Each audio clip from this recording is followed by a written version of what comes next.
بسم اللہ الرحمن الرحیم۔ بنی اسرائیل میں ایک مالدار شخص عامیل کو اس کے عزیز نے خفیہ طور پر قتل کر کے دوسرے محلے میں ڈال دیا تاکہ اس کی میراث بھی لے اور خون بہا بھی، اور پھر دعویٰ کر دیا کہ مجھے خون بہا دلوایا جائے۔ قاتل کا پتہ نہ چلتا تھا۔ وہاں کے لوگوں نے حضرت موسیٰ علیہ السلام سے درخواست کی کہ آپ دعا فرمائیں کہ اللہ تعالی حقیقت حال ظاہر فرمائے۔ اس پر حکم ہوا کہ ایک گائے ذبح کر کے اس کے کسی حصے پر مقتول کو ضرب لگائیں تو وہ زندہ ہو کر قاتل کے بارے میں بتا دے گا۔ لوگوں نے حیرانی سے کہا، کیا آپ علیہ السلام ہم سے مذاق کر رہے ہیں؟ کیونکہ مقتول کا حال معلوم ہونے اور گائے کو ذبح کرنے کے درمیان کوئی تعلق سمجھ نہیں آ رہا۔ اس پر حضرت موسیٰ علیہ السلام نے جواب دیا، میں اس بات سے اللہ تعالیٰ کی پناہ مانگتا ہوں کہ میں مذاق کر کے جاہلوں میں سے ہو جاؤں۔ جب بنی اسرائیل نے سمجھ لیا کہ گائے کا ذبح کرنا مذاق نہیں بلکہ باقاعدہ حکم ہے، تو انہوں نے حضرت موسیٰ علیہ السلام سے اس کے اوصاف دریافت کیے اور بار بار سوال کر کے وہ لوگ عقیدیں پڑھاتے گئے، اور بالآخر یہ حکم ہوا کہ ایسی گائے ذبح کرو جو نہ بوڑھی ہو نہ بہت کم عمر بلکہ درمیانی عمر کی ہو، بدن پر کوئی داغ نہ ہو، ایک ہی رنگ کی ہو، رنگ آنکھوں کو بھانے والا ہو۔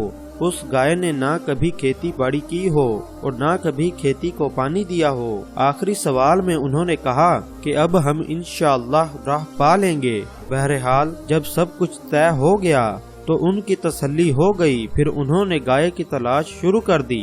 ان کے اطراف میں ایسی صرف ایک گائے تھی۔ اس کا حال یہ تھا کہ بنی اسرائیل میں ایک نیک شخص تھے اور ان کے پاس گائے کے ایک بچے کے علاوہ اور کچھ نہ رہا تھا۔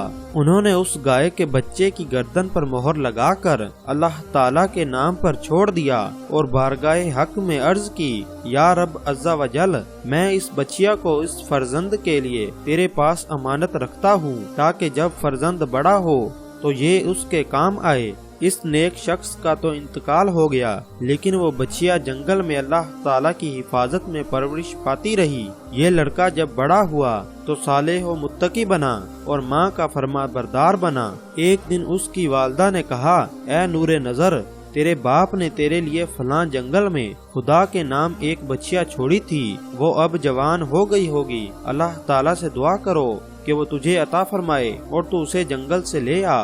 لڑکا جنگل میں گیا اور اس نے گائے کو جنگل میں دیکھا اور والدہ کی بتائی ہوئی علامتیں اس میں پائیں اور اس کو اللہ تعالیٰ کی قسم دے کر بلایا تو وہ حاضر ہو گئی۔ وہ جوان اس گائے کو والدہ کی خدمت میں لایا۔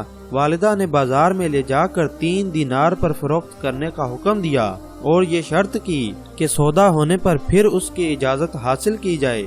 اس زمانے میں گائے کی قیمت ان اطراف میں 3 دینار ہی تھی۔ جوان جب اس گائے کو بازار میں لایا تو ایک فرشتہ خریدار کی صورت میں آیا اور اس نے گائے کی قیمت 6 دینار لگا دی، مگر یہ شرط رکھی کہ جوان اپنی والدہ سے اجازت نہیں لے گا۔ جوان نے یہ منظور نہ کیا اور والدہ سے تمام قصہ کہا۔ اس کی والدہ نے 6 دینار قیمت منظور کرنے کی تو اجازت دی، مگر بیچنے میں پھر دوبارہ اپنی مرضی دریافت کرنے کی شرط لگا دی۔ جوان پھر بازار آیا۔